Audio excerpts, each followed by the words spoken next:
On allegations that the EU is punishing Georgia for its traditional family values, this is simply not true. ირაკლი კობახიძე ევროკომისიამ ტყუილში ამხილა. დღეს ბრიუსელმა ქართულ ხალხს უთხრა, რომ მათყუ არაა ყველა, ვინც მათ უმტკიცებს, რომ ევროკავშირი საქართველოს კაცის კაცზე ქორწინების დაკანონებას თხოვს, ან პატივს არსემს ქართულ ტრადიციებს. On allegations that the EU is punishing რაც შეეხება ბრალდებებს, თითქოს ევროკავშირი საქართველოს დასჯას ცდილობს ოჯახური ღირებულებების კანონის გამო, ეს უბრალოდ ტყუილია. ევროკავშირი საქართველოს სუვერენიტეტის მტკიცე მხარდამჭერია და მხარს უჭერს მის კულტურასა და იდენტობას. ევროკავშირი საქართველოს პარტნიორობის ფარგლებში ადამიანის უფლებების დაცვას, ხელშეწყობას და შესრულებას ამ ღირებულებებს ორივე მხარე უნდა იზიარებდეს. ამ კონტექსტში ევროკავშირი მხარს უჭერს დემოკრატიულ რეფორმებს და ადამიანის ფუნდამენტური უფლებების დაცვას. Human rights for all, including anti-discrimination protections. ევროკავშირის ეს პასუხი ირაკლი კობახიძის არაერთ განცხადებას მოჰყვა.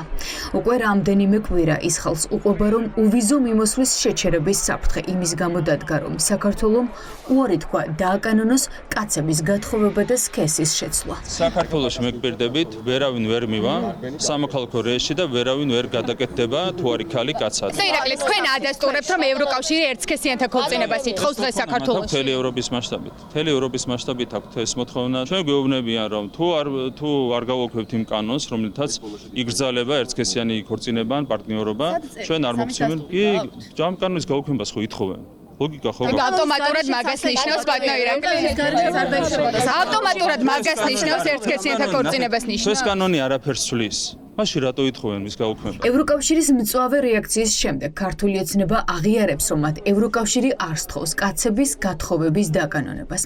განმარტავენ, რომ რეპრესიული კანონები, რომელთა გაუქმებასაც ბრიუსელი მოითხოვს, ამას გულისხმობს. პირდაპირ ამბობენ, რომ გააუქმე ის კანონი, რომელიც იცავს შენ ეროვნულ ღირებულებებს და რომელიც კრძალავს LGBT პროპაგანდას, აი თქვენ რასაც კითხულობთ კაცების გათხოვების წინააღმდეგო კანონი. ჭორაობა კი არ არის კულისებში, რომ ეს კანონი გააუქმეთ. ოფიციალური დოკუმენტი არსებობს, ეს ორივე კანონი გააუქმეთ, თუ გინდათ რომ ჩაგთვალოთ ვითომ მან დემოკრატია არის.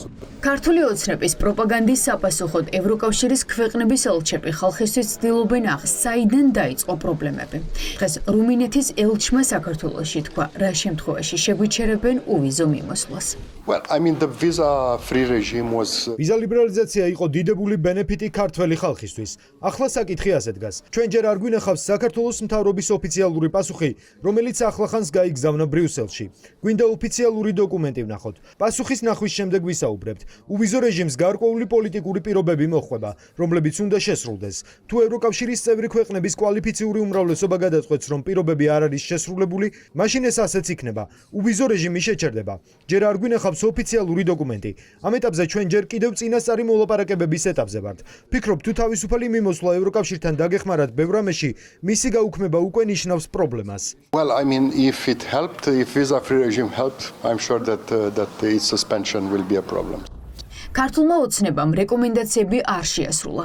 ევროკავშირში ანგარიშიც გადააგზავნა, რომლის განხილვაც ბრიუსელმა უკვე დაიწყო. სავარაუდოდ უვიზო რეჟიმის შეჩერებაზე ვერდიქტს 27 ქვეყნის ლიდერი წლის ბოლოს გამოიტანს.